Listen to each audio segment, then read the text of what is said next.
Hello, everybody. As I told you, I was going to get back to you and show you the existing electrical system for my 2013 Tiff and Allegro open road. And you can see here my RV. I've highlighted the two yellow boxes are a couple of areas of interest. The front yellow box is the location of the current 750 watt trip light inverter. And behind that is the spider controls. It looks like a fuse box, but it's a spider controls. That was going to be one of the options. I was going to put the lithium batteries in, but I've changed my mind and I moved to the back of the RV in the second yellow box. And in there's the generator, and then behind the generator is a place where the existing AC shore power comes in.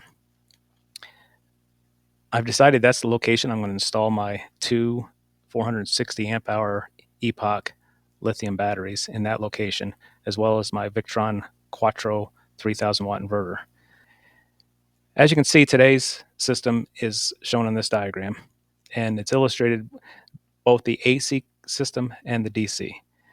So I'm going to go through the AC system first and then cover the DC system second. Currently, right now, this going from the pedestal into the RV, I have a Southwire surge guard.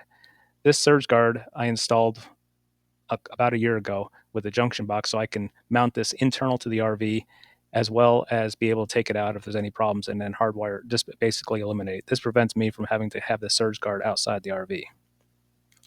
The AC power then comes up and into the transfer switch, the automatic transfer switch, and there's two AC inputs, one from the 5500 watt generator and one from the shore power.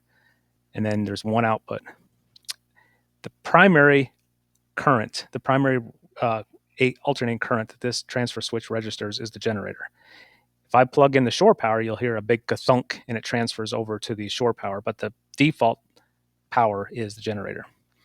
The power comes out of the automatic transfer switch and into the breaker panel. And this breaker panel is broken into two parts. There's the main breaker and then the sub panel. I've illustrated the breaker panel with this little diagram. L1 and L2 are the main panel, and they feed those circuits identified with this gray bar and the lower gray bar. Then the sub panel has these little two bars right here.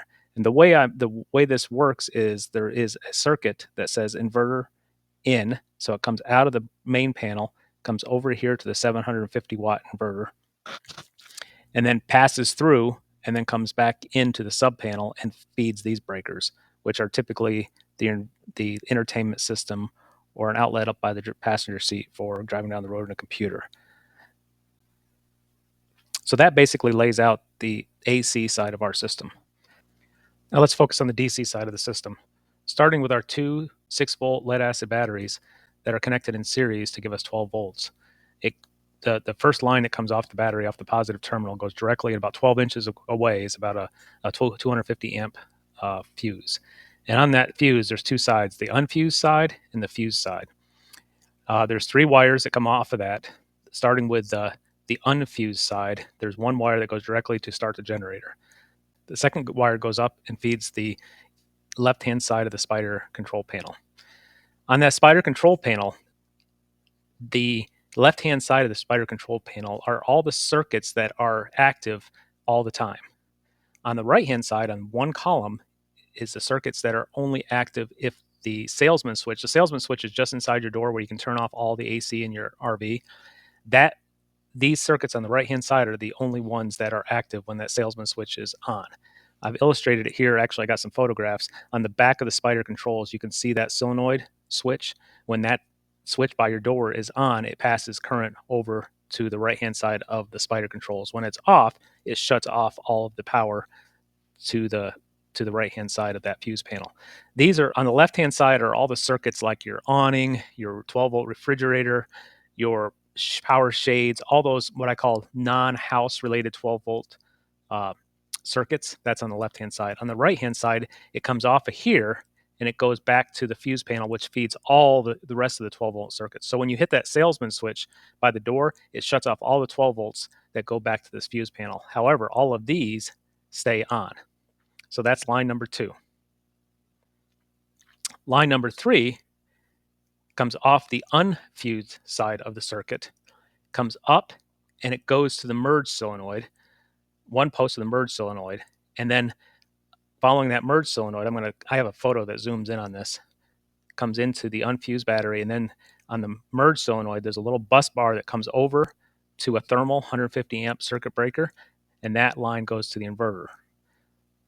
So it comes in from the unfused house batteries, crosses this bus bar, and then goes to the inverter.